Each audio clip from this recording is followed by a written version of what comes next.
I mean, can you imagine if I did drugs? A lot of my favorite comedians talk a lot about the drugs they do and the stories that result from them and the crazy ideas that they get when they're on drugs. I don't do any drugs. Can you imagine if I did?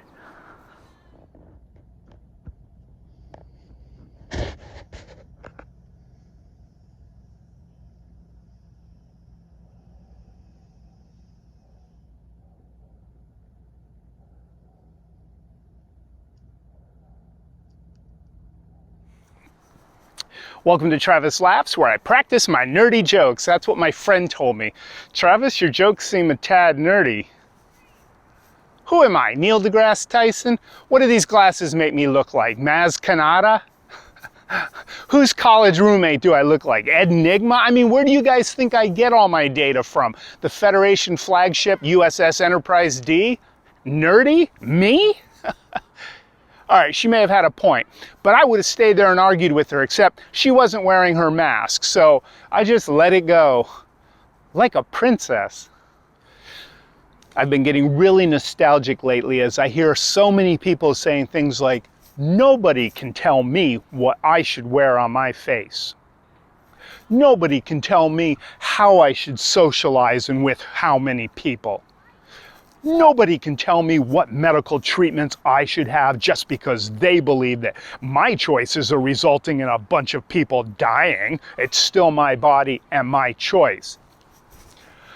Do you really not see the irony, my dear conservatives? When I hear people talk about COVID with that self-assured, arrogant, belligerent attitude, it makes me nostalgic because it reminds me of this line from a book I used to read as a kid. Do you guys have that book from your childhood? The book that kind of set the stage for your life, kind of informed who you were going to become as a person? For me, the two main ones were Curious George Flies a Kite and Everyone Poops. But there was this other one that I was highly incentivized to read when I was a child. And that's the book that has the line that I always think of when I hear people being so self-centered and cocksure and prideful talking about COVID. And the line is, blessed are the meek, for they shall inherit the earth. And I know what you're thinking. If you're not familiar with the source material, you're thinking, Travis, what kind of Karl Marx bullshit is this? But no. It was actually a much earlier socialist philosopher that said that. Seriously, can you imagine if I did drugs? Inherit the earth. Inherit. That's where somebody stops being alive and you get their stuff. And it can really change a person's life, I've been told. And when I was younger, I had this sort of fantasy that somewhere out in the world there was this unknown relative of mine, incredibly wealthy, who, as they were on their deathbed, they would call in their vast army of attorneys and private investigators and say, my final wish is for you to go out and find a near relative of mine, a male between 17 and 19, with a larger than average penis that he has never used and doesn't look to for quite some time, and give him all my wealth. And then I'd be rich. And I realize now, of course, that that relative is never going to show up. And you might be asking, well, Travis, how can you be sure you don't have a wealthy relative? I have a couple of people in my family who, how should I put this? If anybody even remotely related to us had a stack of cash, they would have sniffed it out and they'd be over there ingratiating themselves, trying to get into that sweet, sweet will. And don't act like you don't know what I'm talking about. I'm pretty sure every family has a number of those people. The ones who are always looking for an angle, always trying to find that edge, always trying to create a story to tell everybody else about. That's why you should help me out in my time of need. The ones that are always digging holes in grandma's outhouse walls or the chicken coop walls, trying to find that money that they're so sure was hidden during the Civil War.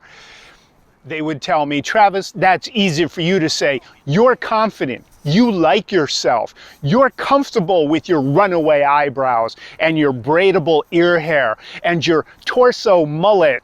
But I don't feel good about myself unless I have some money together. So you should sympathize with me. And you know what? Can we agree on something? I can sympathize with you. I can understand where you're coming from. I can even kind of agree with you and still wish you'd shut the fuck up already. Sorry, that got a little bit personal. I just really hate that energy. For me, that's as irritating as people who verb parts of speech.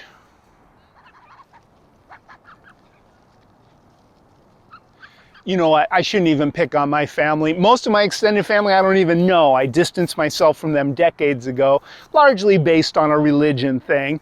And as I get older and I have a kid of my own, I realize that, religion shouldn't be that divisive, and it actually has something to offer. I mean, when my dad was raising me, oh my God, the stakes were so much higher, so much more dramatic. He was raising a warrior in the battle of good versus evil, with eternal lives at stake.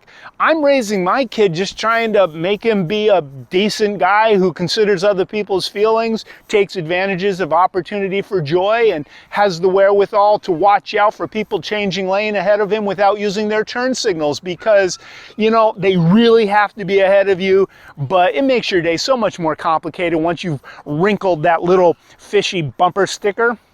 And that's enough for me, knowing that my kid has the ability to tap into happiness through his life. And this is a great time to watch kids grow up. Now that society has evolved to the point that as adults, we can step out of their way and let them become who they're supposed to be, instead of predetermining, no, you're working at my law firm till I die, whatever the case may be.